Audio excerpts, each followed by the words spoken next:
Abra sua Bíblia do Evangelho de Lucas, capítulo 7. Lucas, capítulo 7. Nós vamos ler a partir do versículo 36. Lucas 7, a partir do 36.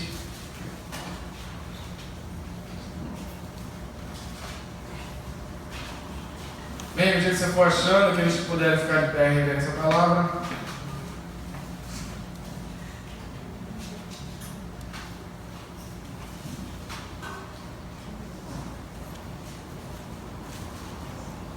Em Lucas 7, a partir do versículo 36, a gente vai tratar hoje a respeito da parábola dos dois devedores. Essa parábola é muito importante e ela é a essência, né? A gente vai falar sobre um pouco sobre isso. A essência do Evangelho está no entendimento exatamente dessa parábola. Amém? Todos acharam? Lucas 7, se tiver alguém sem Bíblia perto de você, compartilhe da leitura, para ajudar o seu irmão, sua irmã, na leitura dessa palavra. Lucas 7, versículo 36, então, disse assim: convidou um dos fariseus para que fosse jantar com ele. Jesus, entrando na casa do fariseu, tomou lugar à mesa. E eis que uma mulher da cidade, pecadora, sabendo que ele estava à mesa na casa do fariseu, levou um vaso de alabastro com unguento, e estando por detrás aos seus pés, chorando, regava-os com suas lágrimas e os enxugava com os próprios cabelos, e beijava-lhe os pés e os ungia com o unguento. Ao ver isto, o fariseu que o convidara disse consigo mesmo: se este fora profeta, bem saberia e qual é a mulher que lhe tocou, o que é pecadora. Dirigiu-se Jesus ao fariseu e lhe disse: Simão, uma coisa tenho a dizer-te. Ele respondeu: dize-a, mestre. Certo credor tinha dois devedores. Um lhe devia 500 denários e o outro 50. Não tendo nenhum dos dois com que pagar, perdoou-lhe a ambos. Qual deles, portanto, o amará mais? Respondeu-lhe Simão: suponho que aquele a quem mais perdoou. Replicou-lhe: julgaste bem. E voltando-se para a mulher, disse a Simão: vês esta mulher? Entrei em tua casa e não me deste água para os pés. Esta, porém, regou os meus pés com lágrimas e os enxugou com os seus cabelos. Não me deste ósculo. Ela, entretanto, desde que entrei, não cessa de me beijar os pés. Não me ungiste a cabeça com óleo, mas esta, com bálsamo, ungiu os meus pés. Por isso te digo: perdoados lhe são os seus muitos pecados, porque ela muito amou. Mas aquele a quem pouco se perdoa, pouco ama. Então disse a mulher: perdoados são os teus pecados. Os que estavam com ele à mesa começaram a dizer entre si: quem é esse que até perdoa pecados? Mas Jesus disse à mulher: a tua fé te salvou, vai-te em paz. Amém? Pode sentar. Essa parábola chega a arrepiar só da gente ler, da gente imaginar, principalmente quando a gente tem, a gente vai tendo a noção daquilo que está sendo narrado, daquilo que está acontecendo, porque os fariseus, eles estavam procurando um momento de sempre apontar algo para Jesus, de sempre condenar Jesus, de sempre achar algo em Jesus que eles pudessem utilizar como arma contra o próprio Jesus. E querido, entenda uma coisa, você que veio aqui nessa noite, que está ouvindo essa mensagem, não importa a intenção daqueles que vêm contra você. Se você está na presença do Senhor, querido, até aquilo que está sendo usado contra você vai servir para a glória de Deus. Amém. Pode estar planejando o que for contra você, pode estar com uma intenção maligna contra a tua vida, pode estar com o que for assim de estratégia para te pegar, para querer te aprisionar, para querer te afastar. Se você está na presença do Senhor, vai terminar para a glória de Deus, e Deus vai ser glorificado nisso. Não importa, o que importa é a tua presença, não importa o que os outros vão falar, as pedras que vão jogar, o que importa é a tua presença na vida de Deus. E interessante é que esse fariseu, ele chama Jesus, convida Jesus para ir na casa dele, e os irmãos já devem saber, ele já falou aqui outras vezes, mas para aqueles que não sabem, né, o pessoal andava muito e era muito comum nas casas, principalmente nas casas melhores, nas casas dos mais nobres, se entrar alguém, né, que viesse da rua, a pessoa que estava na rua, você recebia, como não havia sapato, calçado, não havia asfalto, e se andava muito a pé, né, não tinha carro, então era muito comum os pés ficarem sujos, né, então os pés ficavam muito pretos, era muita poeira, e aí para entrar em casa tinha sempre aquele tratamento, né, de lavar os pés, para que pudesse então entrar em casa e não trazer a sujeira da rua, né, não imundiçar a casa. Então era muito comum fazer isso, e até era um gesto, como para as pessoas que estavam entrando na casa, era aquele gesto de cordialidade, a pessoa se sentia bem quando alguém chegava na casa, e aí então tinha esse costume de lavar os pés. E quando acontecia um fato como esse, de um fariseu convidar alguém para ir na casa, normalmente a casa ficava aberta, e todas as pessoas, as casas não eram casas como as que a gente tem costume, principalmente aqui no Brasil, né, no Rio de Janeiro, Brasil de um modo geral, mas nas cidades do interior também não é tanto assim, mas a gente tem mais costume nas metrópoles, das casas com muros, né, com quintal, onde tem os muros. No interior, não sei se quantos já frequentaram muitas cidades do interior, não é bem assim, né? As casas não tem muro, você abre a porta da casa, você já está na rua, então você já está descendo ali. Então ali era mais ou menos assim, as casas não eram muros que separavam as casas, nem tinha muros para separar para a rua. E quando aconteceu um fato desse, que o povo todo já estava sabendo, principalmente a respeito de Jesus, né? Nessa época que Jesus já estava bem conhecido, os seus feitos já estavam bem conhecidos, então as pessoas cercavam a casa, era natural aquela multidão ficar procurando pela janela, pela porta. Lembro de uma outra passagem em que Jesus estava numa casa e algumas pessoas levaram um homem aleijado, não tinha como aquele homem entrar na casa, eles fizeram descer pelo telhado. Era comum isso acontecia sempre, né? Isso era uma coisa que era comum acontecer, não o fato de descer pelo telhado, mas o fato de ficarem, né, descer pelo telhado, era comum, então todo mundo descia pelo telhado, não era o fato de descer pelo telhado, mas o fato de ter a multidão, né, na casa, olhando, querendo olhar pelas portas, algumas pessoas curiosas para acusar Jesus, outras nem tanto, né? Outras querendo realmente aprender do mestre, enfim.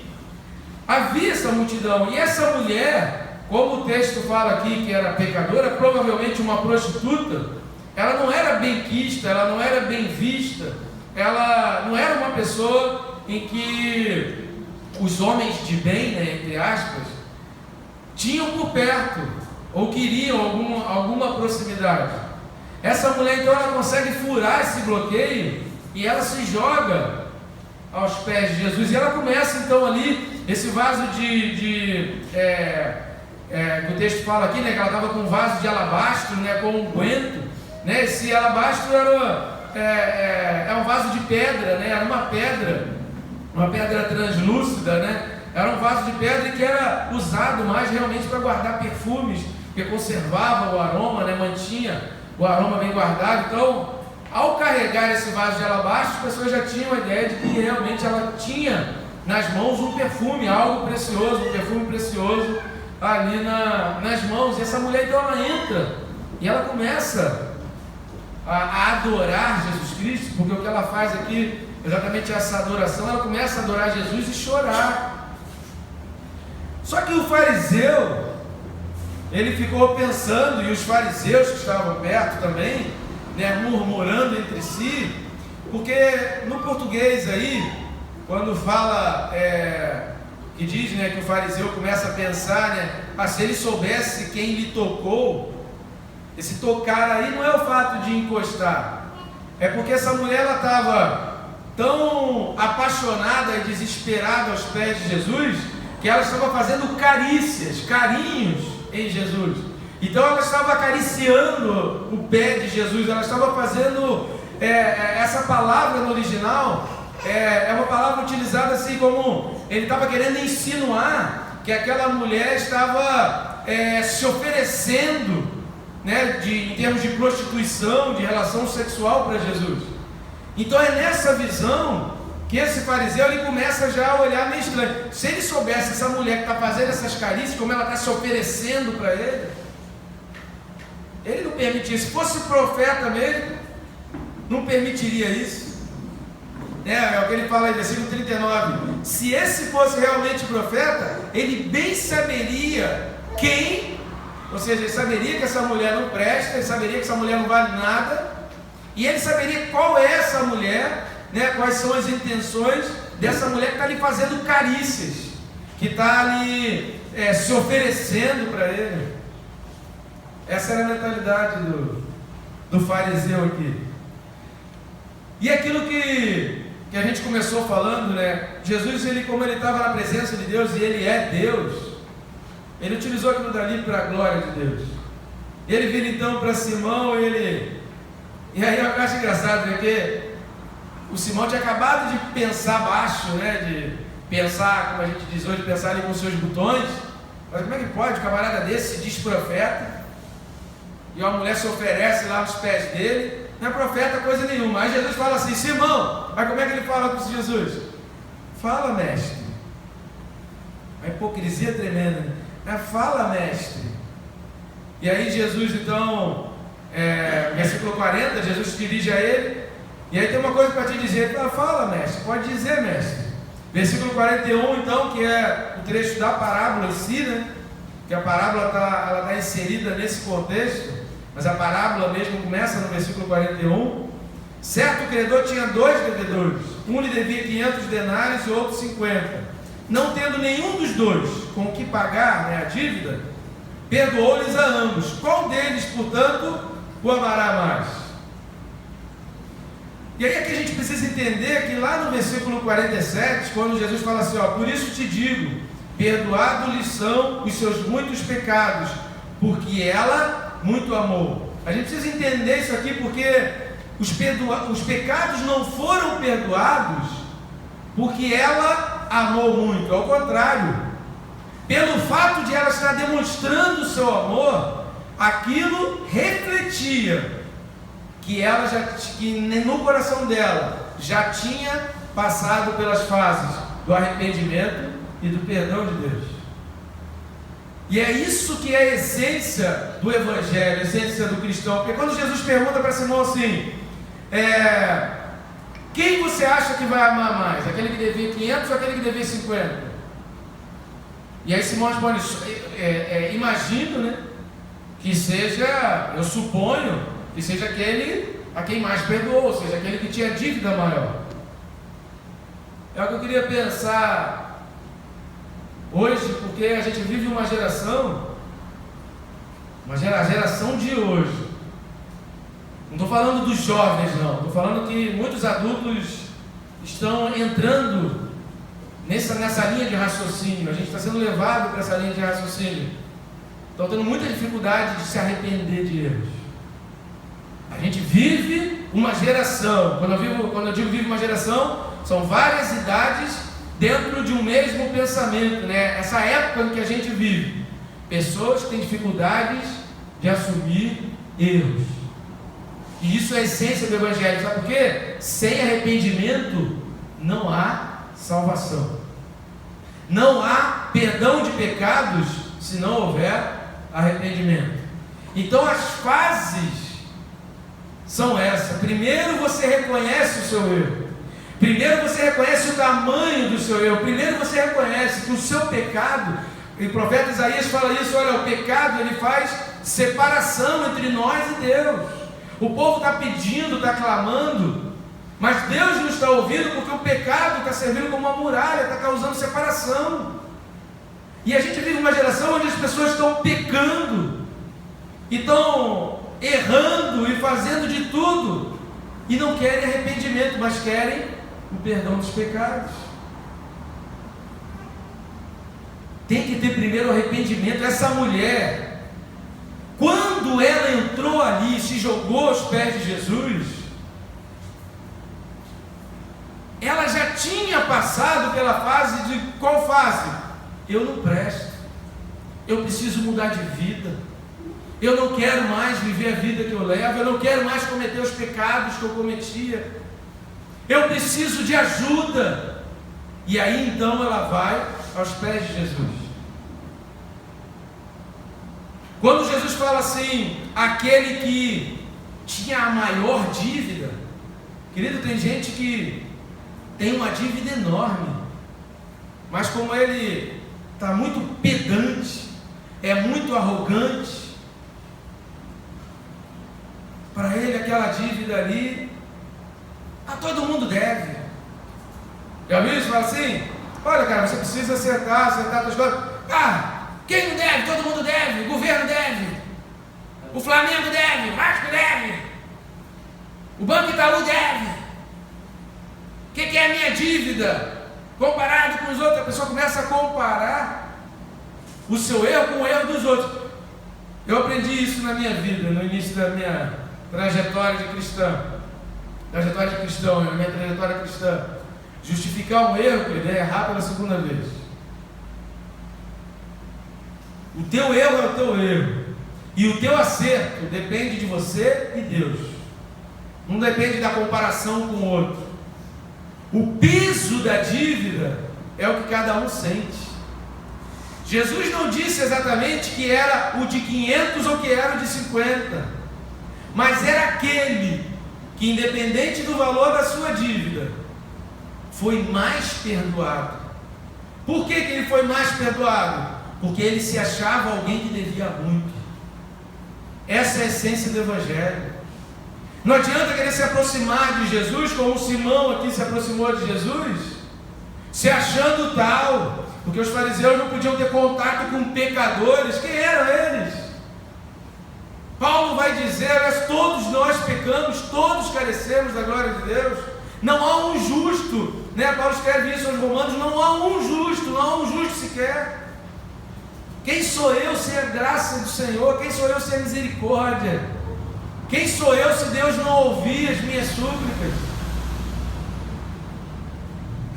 O que Jesus está dizendo aqui é que é o seguinte, olha, você precisa reconhecer a tua dívida com Deus.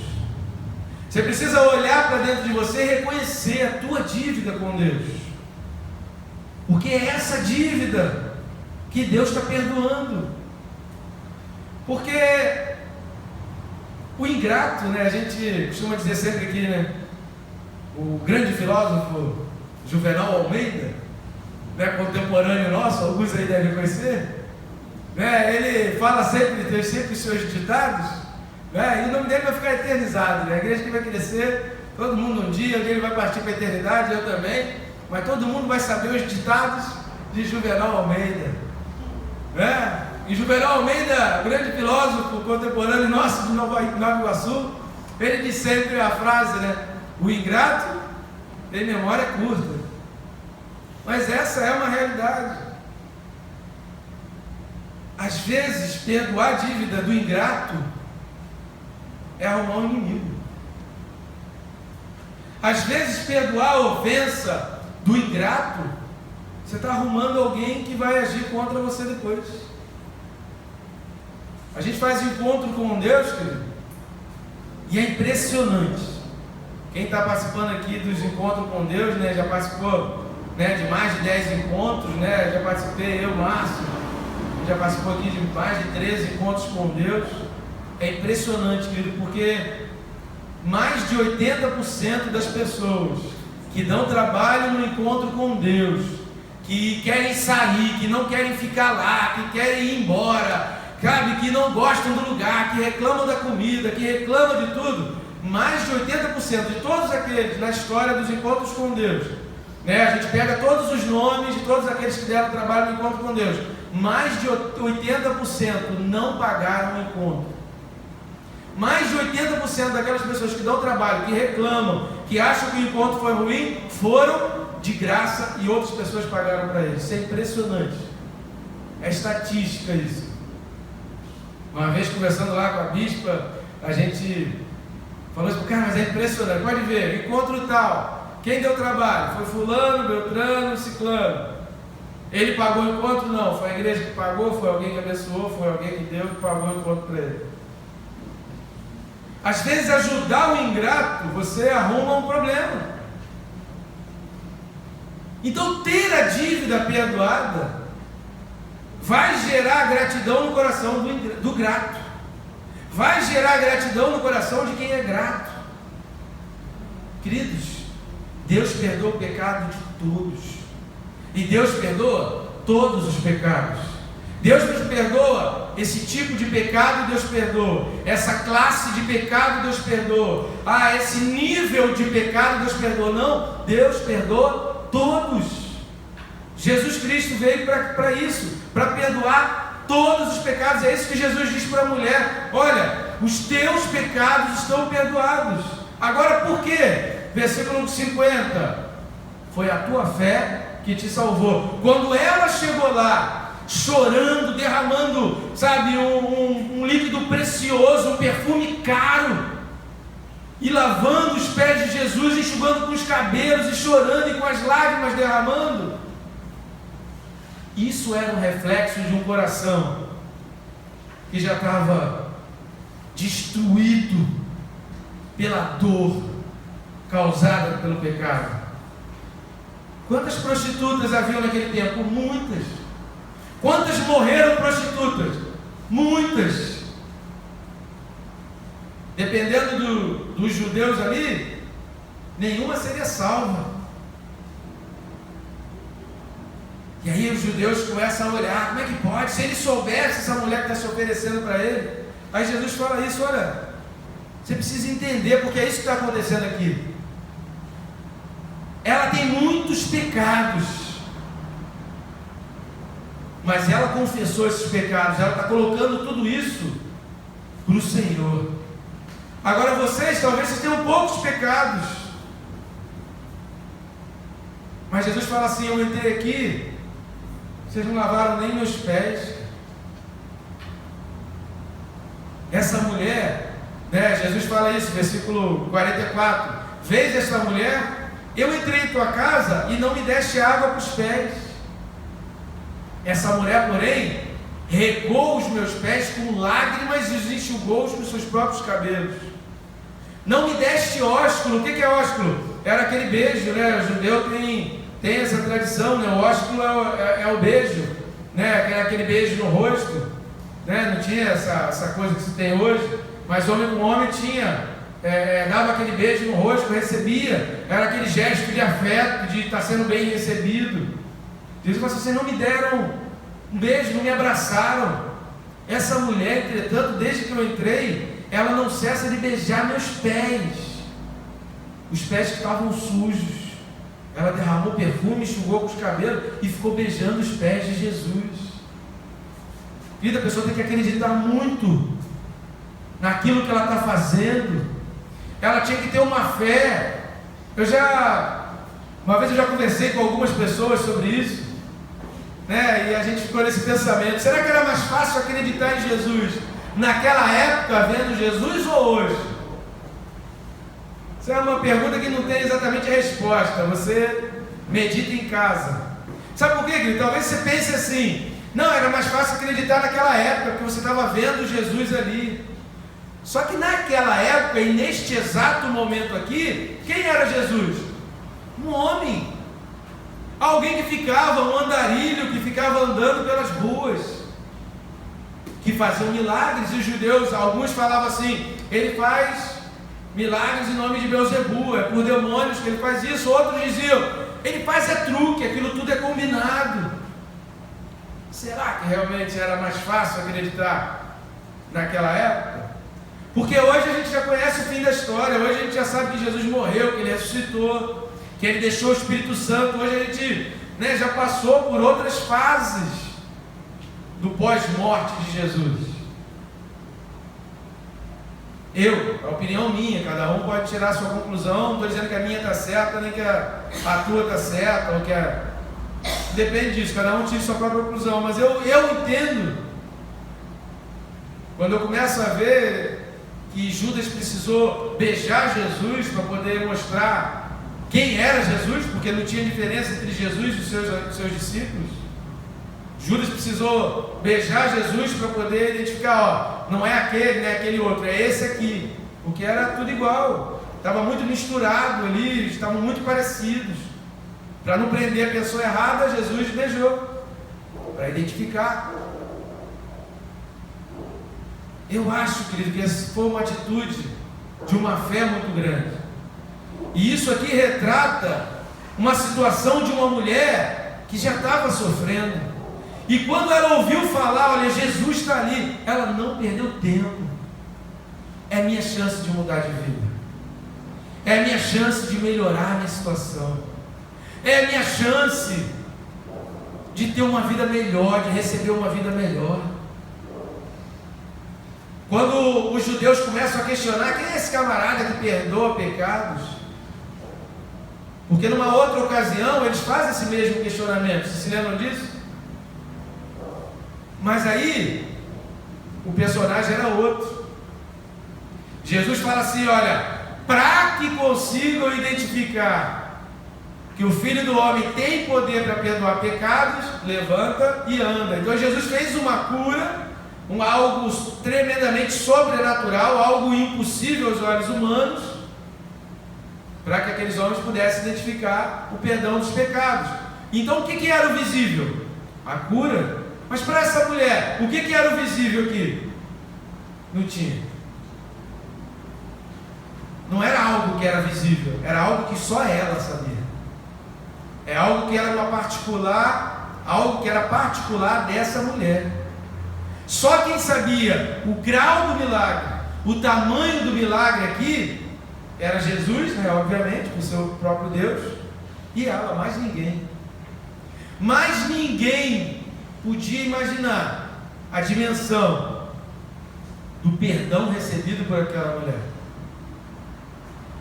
Essa é a essência do Evangelho. Não compare o seu erro, ou não tente justificar o seu erro. Mas aí tem várias pessoas fazendo isso. Tem muito jovem namorando, mas a gente está fazendo sexo, mas hoje em dia todos os jovens também estão tendo relações sexuais. O problema é que vai desmanchando os relacionamentos, e aí vai tendo relação sexual com 2, com 3, com 4, com 5, com 10, com 15, com 20. E a pessoa não se lembra que na relação sexual você está sendo uma só carne com aquela pessoa. E o que é só uma carne? Maldições de um e de outro vão se multiplicando numa atitude. E aí não adianta trocar de parceiro, que você vai carregando a maldição, a porção da maldição que você estava com aquela pessoa. Por quê? Porque não houve arrependimento de pecados. Vai achando que isso tudo é natural, então vai tendo uma troca de parceiros, vai tendo um envolvimento com vários parceiros, e vai simplesmente passando maldições, transportando demônios e passeando com demônios, e achando que o fato de estar na igreja soluciona alguma coisa. O que traz o perdão dos pecados e o que vai definir o tamanho da tua dívida com Deus é você, é o teu momento com Deus e de pedir perdão ao Senhor. Agora, uma coisa é certa, essa mulher, ela não estava preocupada com os olhares maldosos das outras pessoas. Sabe qual era a única preocupação dessa mulher? Eu preciso do perdão de Deus. Eu estou diante daquele que pode mudar a minha vida, e eu quero uma vida nova. Porque é muito bom, querido, você solucionar problemas da tua mente, do teu corpo, ficar curados, é muito bom.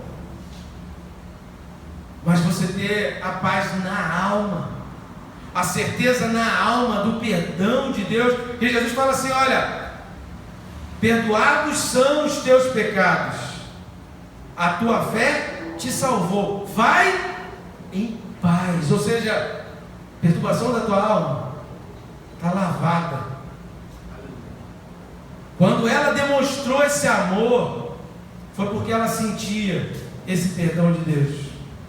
Porque quando você tem noção da tua dívida com Deus, quando você entende a amplitude das coisas erradas que você fez para Deus, quando você reconhece os teus erros diante de Deus, quando você consegue entender. Já tem uma outra parábola que Jesus fala sobre isso, que um homem dizia, né? Pobre de mim, ai de mim, Senhor, perdoa porque eu sou pecador. E o outro dizia, eu não quero ser como esse.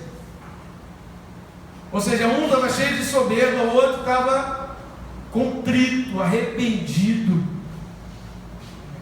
Porque o que Deus quer para nós é um coração arrependido. O que Deus requer de nós é um coração arrependido. Lucas 13:3. Evangelho de Lucas mesmo, capítulo 13, versículo 3.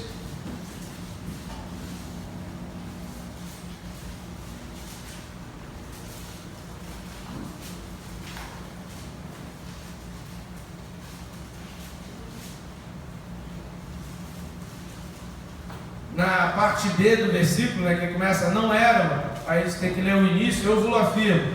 E aí essa parte que é importante aqui, né, dentro desse contexto que a gente está falando hoje. Se, porém, não vos arrependerdes, todos igualmente perecereis.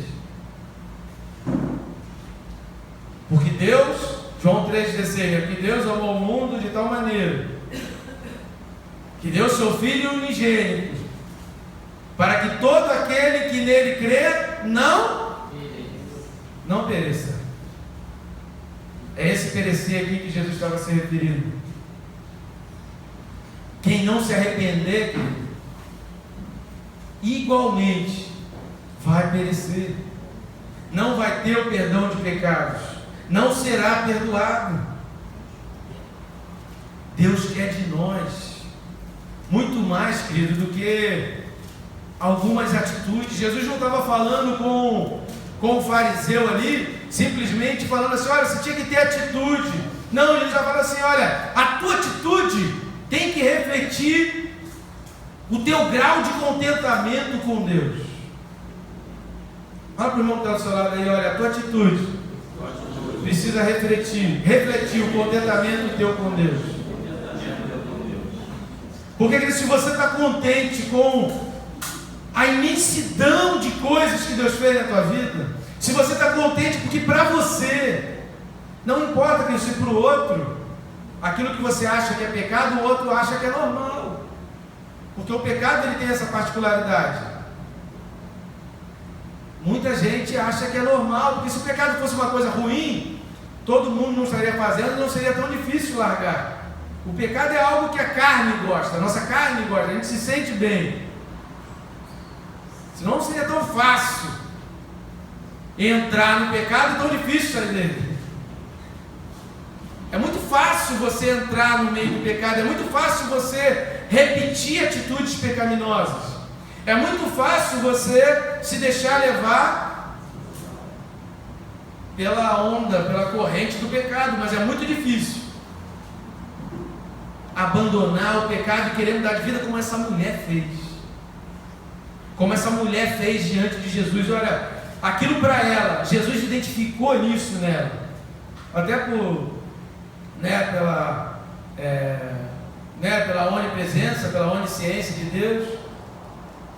Jesus identificou nisso. A mulher não parava de chorar aos pés da cruz, aos pés de Jesus, que nem para a cruz tinha ido ainda. Essa mulher não parava de adorar a Jesus. Às vezes a gente adora pouco, porque a gente não se considera muito perdoado por Deus. Às vezes a gente faz pouco para Deus, porque a gente não acha que Deus fez muito por nós. Às vezes a gente nem faz nada para Deus, porque a gente ainda culpa a Deus de algumas coisas. Porque a gente ainda olha para trás e ainda acha, onde estava Deus quando aconteceu aquilo comigo? Onde estava Deus quando aconteceu esse tipo de problema? Onde estava Deus quando levou a minha mãe? Onde estava Deus quando levou o meu pai? Onde estava Deus quando eu estava abandonado? Onde estava Deus quando eu estava sozinho? Deus estava no mesmo lugar. E Ele continua no mesmo lugar. Na tua vida aconteceram de repente muitas coisas ruins, mas tem muita gente que não aconteceu nada de ruim, pelo contrário, só aconteceu coisa boa na vida, mas a pessoa e entende que ela tem uma dívida com Deus do mesmo jeito. E o que Jesus está dizendo lá em Lucas 13:3, se todos não se arrependerem, todos vão perecer. Porque não existe isso, mas a minha dívida é menor que a do Pedro. A minha dívida é menor que a do Márcio. A minha dívida é menor que a do outro Pedro. Não, ele é pecador. Não, Carlão é um pecador enorme. Eu sou um pecadorzinho. Não existe isso, querido. Não existe pecadinho ou pecadão. Existe o seguinte: você entende que você está devendo para Deus? Primeira carta de João, capítulo 3:16. É muito parecido com o Evangelho de João 3:16, mas tem um quezinho ali diferente. Primeira carta de João 3:16.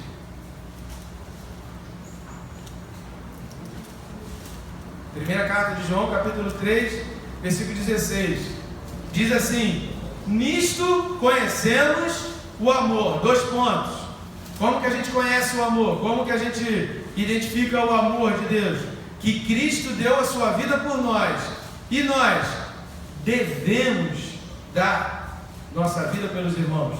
Sabe o que é esse devemos aí? É que eu estou na dívida. Devemos aí é de dever mesmo. Sabe, quem entende contabilidade aí, débito e crédito, eu estou no devedor.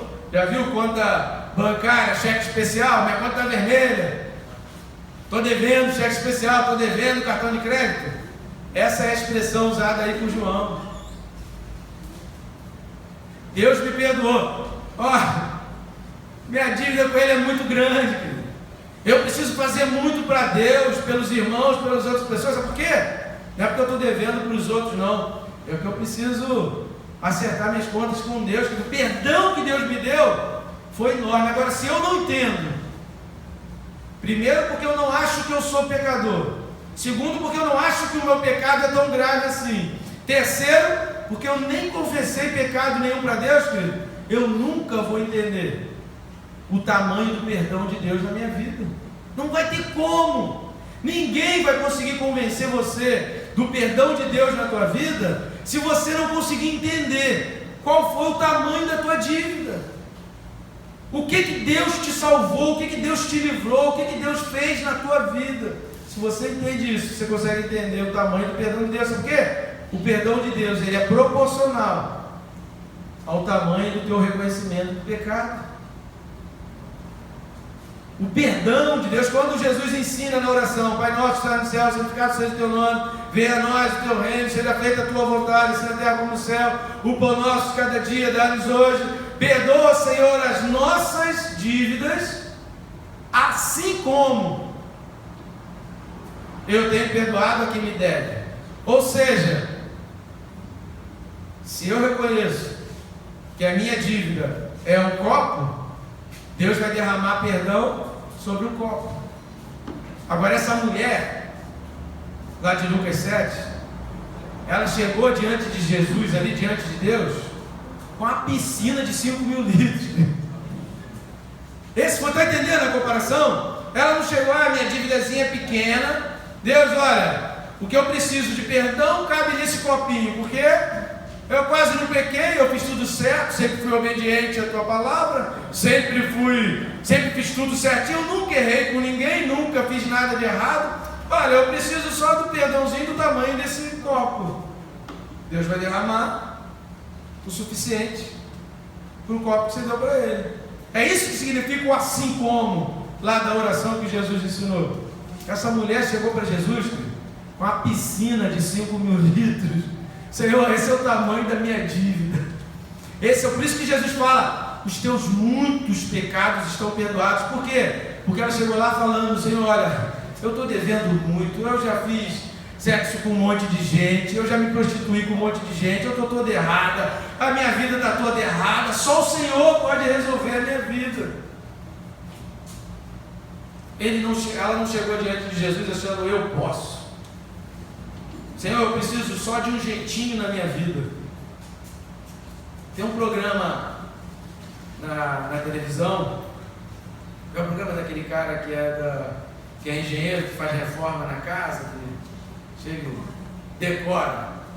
Quantos já viram esse filme, o programa? Viram o programa? Fazendo propaganda do programa aqui de graça. Mas esse programa é muito legal, porque ele chega lá, o cara é fantástico, né? A mente do cara é 10% daquela mente que ele tem de juntar cores e fazer um monte de coisa. Mas a pessoa chega e fala assim, olha, eu quero que resolva isso aqui. Então ele chega, ele resolve o quê? O que a pessoa disse que queria para resolver. Ele não resolve a casa inteira, ele resolve uma sala, ele resolve um quarto, ele resolve, né, já teve um programa que a gente assistiu, que era uma área lá para os filhos que queriam fazer algo para a música. Jesus, ele faz a mesma coisa. Já leram que algumas passagens a gente fala assim, o que você quer que eu te faça? Para essa mulher aqui, Jesus não precisou perguntar, sabe por quê? Ela pegou a vida dela toda. Ela não queria, Deus, eu quero que o Senhor ajeite o meu banheirinho. Deus, eu quero que o Senhor ajeite a minha sala de visitas, para as pessoas pelo menos olharem para mim e enxergarem de uma maneira diferente. Ela não estava nem aí por como as pessoas iam olhar para ela. Ah, Deus, eu quero que o Senhor ajeite o meu telhado, para pelo menos as pessoas passarem em frente à minha casa e acharem que a minha casa é bonita. Não, ela pegou tudo que ela tinha, colocou dentro de uma piscina enorme, falou, Deus, olha, essa é a minha multidão de pecados, eu estou toda errada, ajeita a minha vida toda, eu não quero que o Senhor faça nessa ou naquela área, eu quero que o Senhor ajeite a minha vida toda. Por isso que Jesus fala, os muitos pecados, por isso Jesus fala que ela muito amou, porque antes, entender essa sequência é muito importante, querido. Jesus fala que os seus muitos pecados foram perdoados porque ela muito amou, porque aquela atitude de amor reflete o perdão dos pecados, porque aquele que reconhece o tamanho da sua dívida e o tamanho da obra que Deus fez na própria vida, ele entrega a sua vida para Deus, ele começa a amar Deus de uma maneira assim, que as pessoas falam assim, mas por que você ama tanto a Deus? Por quê? Porque a obra que ele fez na minha vida foi muito grande. Eu não posso viver sem isso, eu não posso viver sem fazer. Eu tenho uma dívida com Deus, por isso eu devo a minha vida aos meus irmãos. 1 João 3,16. Por isso eu devo a minha vida aos meus irmãos. E é engraçado que no Evangelho de João 6,60, para a gente finalizar aqui, João 6,60, fala assim, olha, muitos dos seus discípulos, tendo ouvido tais palavras, disseram, duro é este discurso. Quem o pode ouvir? Duro é esse discurso. Quem o pode ouvir? É duro o discurso, queridos, de que a gente precisa olhar e enxergar que a gente tem pecado diante de Deus. Ah, mas eu sou pastor, eu tenho pecados? Eu tenho. Eu tenho. E eu preciso dizer para Deus, porque se eu não disser, qual o tamanho da obra de Deus na minha vida? E aí, quanto mais eu digo, e quanto mais eu chego aos pés de Jesus e digo, Senhor, eu estou errado. Senhor, isso que eu estou fazendo está errado. Senhor, minha vida precisa ser endireitada. Senhor, eu preciso de um toque seu, eu preciso de uma obra sua. Mas Deus, não faz uma reforminha para as pessoas verem, não.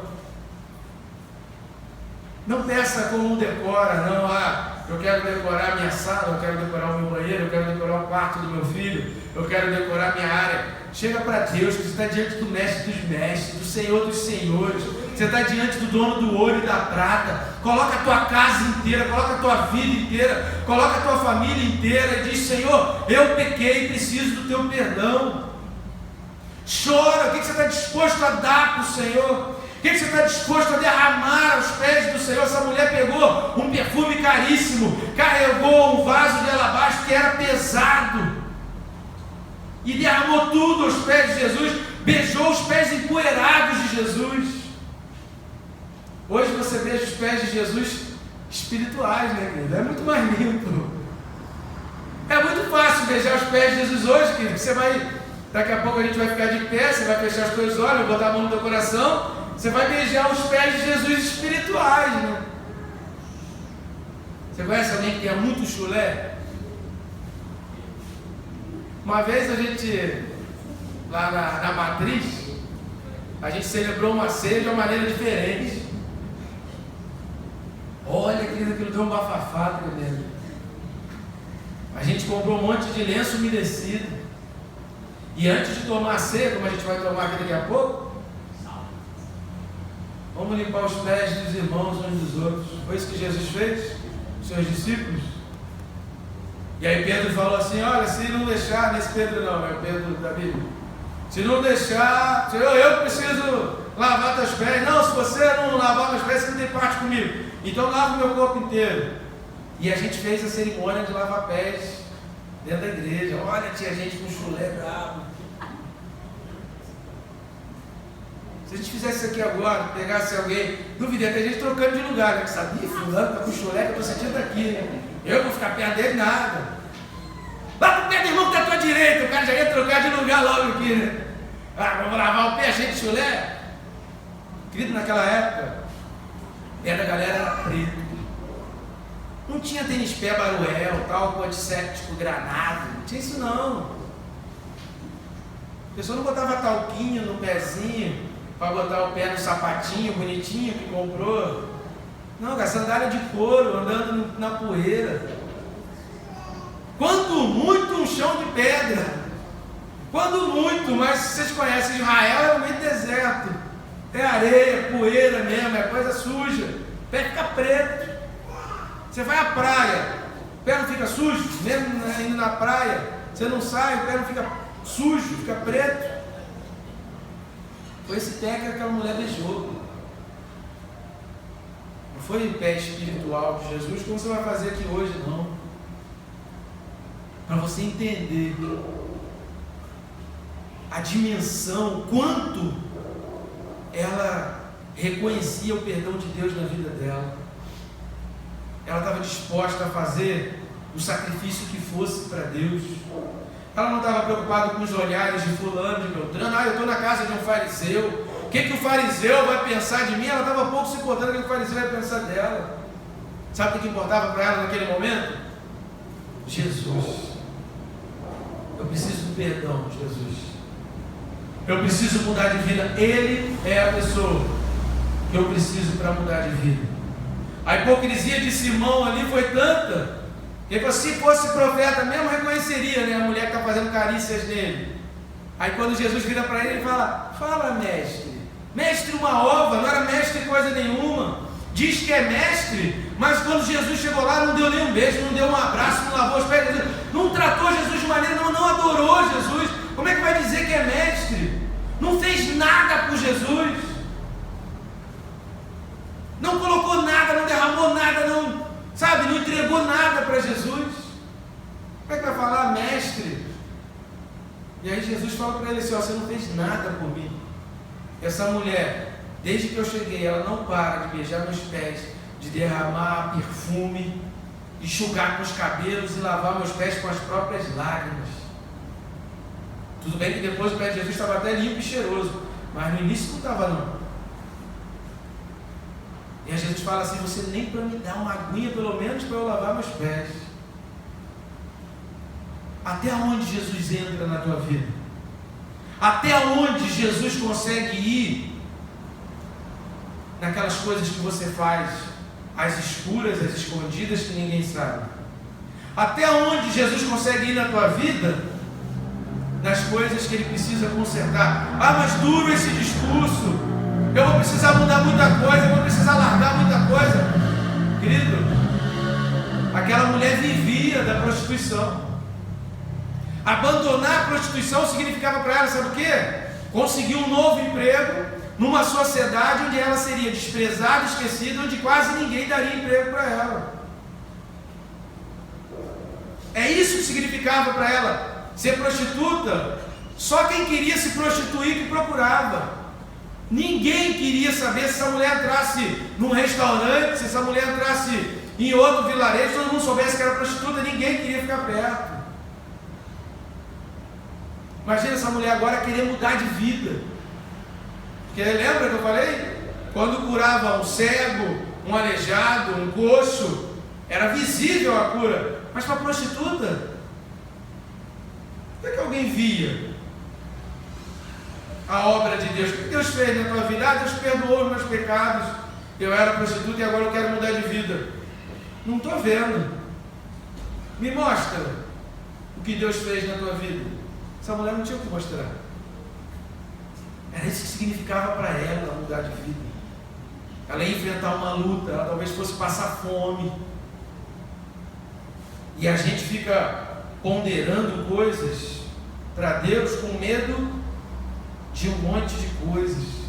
Essa mulher, ela abandonou os medos. Ela só queria o perdão de Deus. Ela só queria a mudança de vida. Ela só queria. E aí o que eu acho que é muito interessante, que é a última frase que Jesus fala para ela: vai em paz. Por quê? Porque essa mulher já tinha se arrependido dos seus pecados. Essa mulher já tinha pedido perdão a Deus. Essa mulher já tinha reconhecido o tamanho do que ela precisava de Deus. Mas o que estava faltando para ela? Estava faltando a paz. O milagre que só ela podia entender era a paz. E ela saiu dali feliz. E saiu em paz. Independente, querido, de qualquer coisa que você queira diante de Deus. E entenda como Jesus disse lá em Lucas 13:3. Quem não se arrepende, perece. Quem não se arrepende dos seus pecados, querido, vai perecer. Só há salvação para quem se arrepende. Eu só recebo perdão no recipiente que eu ofereço para Deus.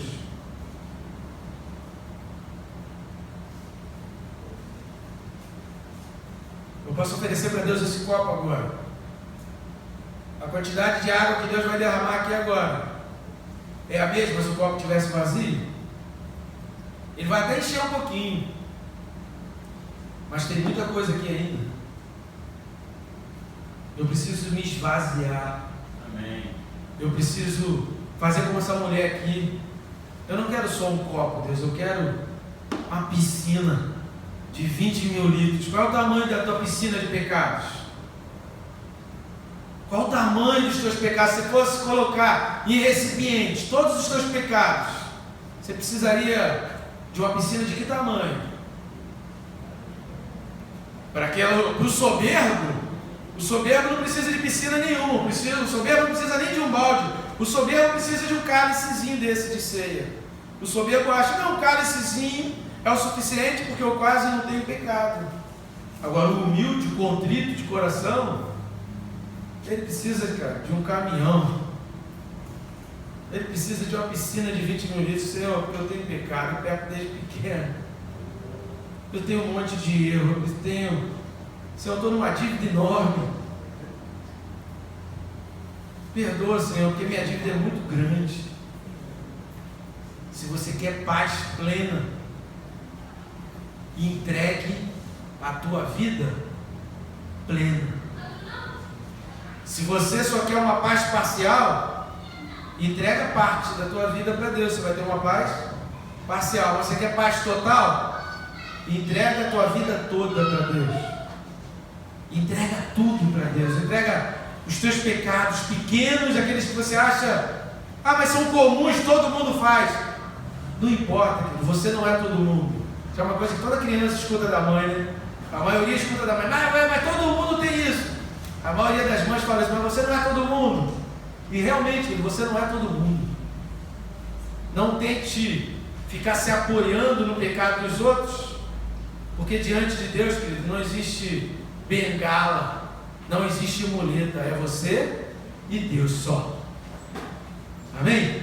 Amém. Você quer ter paz, querido? Então fique de pé, põe a mão no seu coração. Hoje é noite de você colocar os seus pecados diante de Deus e pedir a Ele o perdão dele. Amém?